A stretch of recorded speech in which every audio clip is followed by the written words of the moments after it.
Olá pessoal, tudo bem? Sejam bem-vindos ao Português Diariamente. Eu sou Juliana e neste vídeo eu vou falar sobre pensamento e linguagem, mais especificamente sobre o desenvolvimento do pensamento.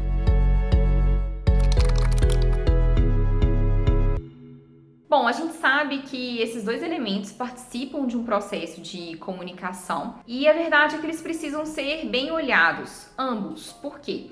A gente não consegue transmitir um pensamento que não esteja bem definido, por mais que a nossa linguagem esteja bem colocada. Então, é preciso, antes de tudo, desenvolver o pensamento para depois a gente pensar em uma forma de transmitir esse pensamento. Então, repare com esse vídeo que se você desenvolve bem as suas ideias, o seu raciocínio, transmitir ele ficará um pouco mais fácil. Bom, vamos lembrar primeiro o que seria a linguagem, basicamente os signos que a gente usa para representar, ideias, e eles são estabelecidos socialmente. A gente usa muito como signos, como símbolos, as palavras, e dominar a linguagem seria compreender vocabulário e a forma como esse vocabulário pode ser ordenado, pode ser usado. Então, se você entende muito bem isso, você consegue dominar a linguagem. O pensamento seria qualquer representação que você faça do mundo, pode ser tanto concreto quanto abstrato. E bom, quando a gente começa a pensar sobre determinado assunto, os detalhes não ficam assim ordenadinhos e todos acertados no nosso cérebro, né? A gente leva um pouco de tempo para poder mastigar tudo isso e tornar isso um pouco mais palpável, né? Um pouco mais formal. E existem alguns passos que podem facilitar muito o desenvolvimento do seu pensamento. E eu sugiro aqui esses passos que estão baseados na técnica Feynman. Essa técnica foi desenvolvida por um norte-americano que se chamava Richard Feynman, e ele ficou muito conhecido pela facilidade com que ele tinha de transmitir conhecimento, justamente por fazer esse exercício que eu vou comentar aqui com vocês. O exercício dele consistia em 5 passos mais ou menos.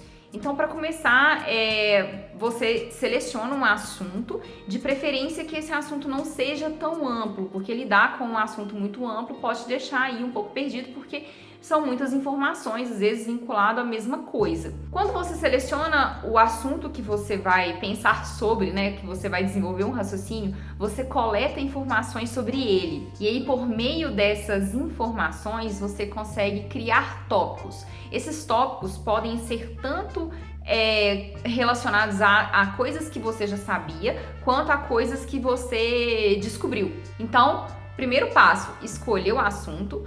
Segundo passo é procurar informações sobre. Terceiro passo, elaborar tópicos. E aqui, além de elaborar esses tópicos, é importante que você também ordene-os, procurando uma lógica. Então, estabelecendo começo, meio e fim.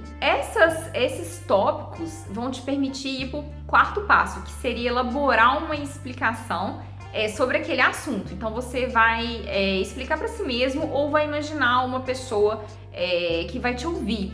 E aí você vai tentar transmitir esse conhecimento da forma mais clara possível. E bom, nesse momento você identifica falhas no seu raciocínio, problemas que você precisa consertar para que a sua ideia fique mais palpável ainda. Então lembre-se de que se você ainda não conseguiu transmitir isso de uma forma tranquila, significa que você ainda não aprendeu como poderia ter aprendido sobre o assunto. E aí entra a quinta parte do processo, porque uma vez que você identificou as falhas e viu formas de consertá-las, você repete a explicação.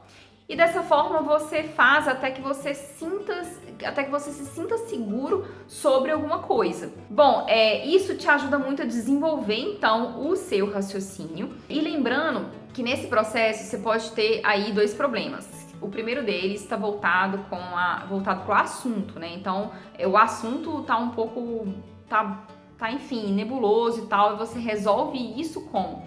Você resolve isso procurando mais leituras, ou relendo alguma coisa, ou ouvindo de novo alguma fonte que você tenha pesquisado para explicar aquele assunto. Em relação à colocação, à explicação, se ela estiver muito complexa, uma forma de simplificar seria utilizando um vocabulário simples, evitando jargões e também abusando das analogias. O nosso cérebro, ele lida muito bem com as analogias, inclusive é uma forma ótima de você se lembrar de algum conteúdo quando você as utiliza. Para quem não tem muito costume com analogias, seria estabelecer semelhanças entre duas coisas.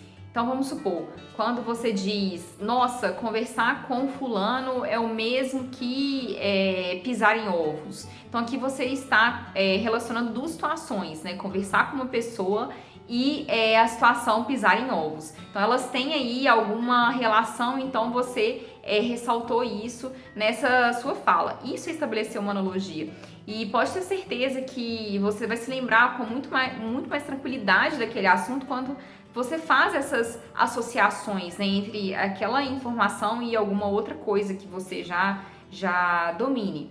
É realmente muito efetivo. A palavra de ordem, então, quando a gente lida com o pensamento, é simplificar. Então, quanto mais você tornar uma ideia simples, né, para você mesmo, mais fácil será você transmitir essa informação, porque afinal de contas o raciocínio vai ficar, né, muito mais tranquilo para você. Gente, eu convido vocês a visitarem portuguesdiariamente.com.br e a seguir o Instagram Português Diariamente. Então, com frequência eu posto dicas de escrita, de gramática, de leitura.